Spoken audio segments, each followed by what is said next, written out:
Hello guys, and welcome to this guide on how to climb with mages. First off, let's look at why you want to play this comp. The comp just got buffed a lot, with buffs to both Nami, Vladimir, Lilia and Zoe. The comp is very consistent to hit, with Astrals allowing you to very easily hit your core units, and the comp allows for aggressive rolling early and mid game, making it very easy to top 4 with. This comp utilizes Astrals, allowing you to hit 3-star units very early into the game. Sylas holds the line, shielding and mana reaping, while getting insane heals from Nami. Meanwhile, your mage backline will double cast their abilities, raining down lots of sustained damage on the enemy team. In this comp, we can itemize 3 different carriers: Nami, Ryze and Zoe. The core items that work on all of these are Archangels, Shojin and Rabadons. And as the third item, you can also build Rageblade. Some alternative items that work on Ryze and Zoe are Infinity Edge and Jewel Gauntlet, Giant Slayer, and they can also use Gunblade. Some really good support items are Static Shift and Ionic Spark. They shred the MR of the enemy team, allowing your mages to deal a lot more damage. If you have any tears and cloaks to spare, you can go for Chalice, buffing your backline damage even further. And lastly, you really want to build Sunfire into this comp. It's a lot of value into those long fights. On first Carousel, you want to go for Tear that builds into Shojin or Archangels. You can also go for Rod that builds into Archangels and Rabadons. Or you can go for Builder Chain that builds into Sunfire. Early game, you want to play around these core units. At level 5 we can play any bruiser, Tahm is fine, or if you high roll a Lulu you can play her for Trainer and Mystic. The best unit we can play here is a Sylas, giving us bruiser and giving us another mage, and then at level 6 we can add in Lilia for 5 mage. Eventually you want to swap the Skarner for Illaoi, who gives the same traits but is a stronger unit overall. And here we can also swap the Heimerdinger for Ryze instead, giving us the guild bonus of extra AP. Your first priority should be itemizing Nami, and you should put your tank items on Sylas, and that is how you play the opener. From here you want to stay level 6 and reroll until you hit Nami 3. Also keep a lookout for Illaoi, since Illaoi 3 is also really strong. Once you hit at least Nami 3 you can start pushing, and at level 7 we can play a Lulu, giving us Mystic, or we can play Hecarim, giving us 2 Cavalier, and opening up the option to play Nunu at 8, giving us 3 Cavalier. At this point in the game you should start itemizing Ryze. Now once you hit Zoe, you want to swap out the Vladimir and play her instead, and if you hit Zoe 2-star, you might want to swap the items from Ryze to her. Now instead of running the Cavalier frontline, we can put in Bard for Mystic, plus the guild bonus of extra mana on hits, which is insanely strong into mages. And if there's a lot of AP in the lobby, we can play a Lulu on top, getting 3 Mystic. That's a lot of MR for your whole team. Now this board is very solid and should definitely be able to top 4, but I'm gonna show you some boards you can do with mages that are even more capped. If you get a mage emblem, Mage Bard is really good.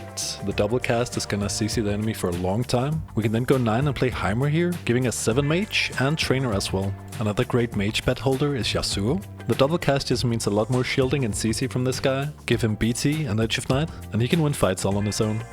Another legendary unit we can pivot into here is Aoshin.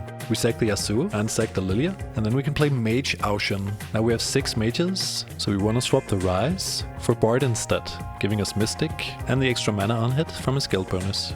For this variant you also want to swap out the Illaoi and play Ornn instead for 4 Tempest, while keeping Bruiser.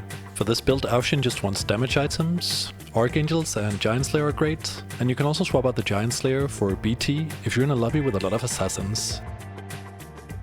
The leveling for this comp uses an aggressive 2-cast reroll curve. For this comp you really want to hit Astrals on the first stages of the game. You want Astral active for the first player combat, and then you want to lose streak all the way through stage 2, which means not leveling and saving your gold. Usually that will leave you at around 30 to 40 gold going into Crux.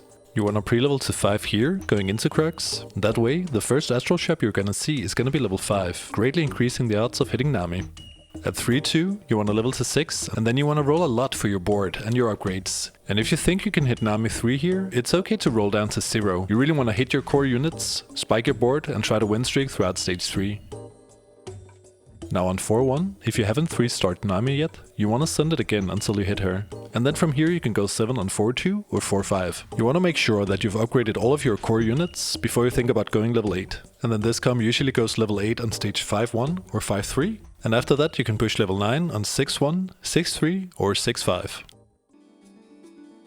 Lastly, let's look at the best augments for playing mages. Luden's Echo is absolutely S tier. Your mages are gonna double cast, so you're gonna get so much damage out of this one. Meanwhile, Blue Battery and Cybernetic Uplink can provide a lot of extra mana for your whole team.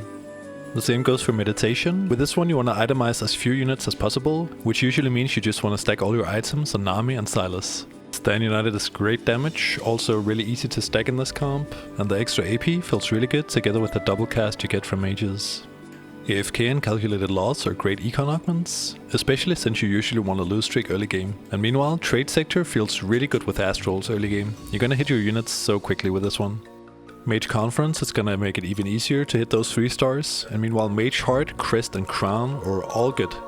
And of course we also have Sunfire, always a solid pick. Just remember you don't need Sunfire Cape with this one.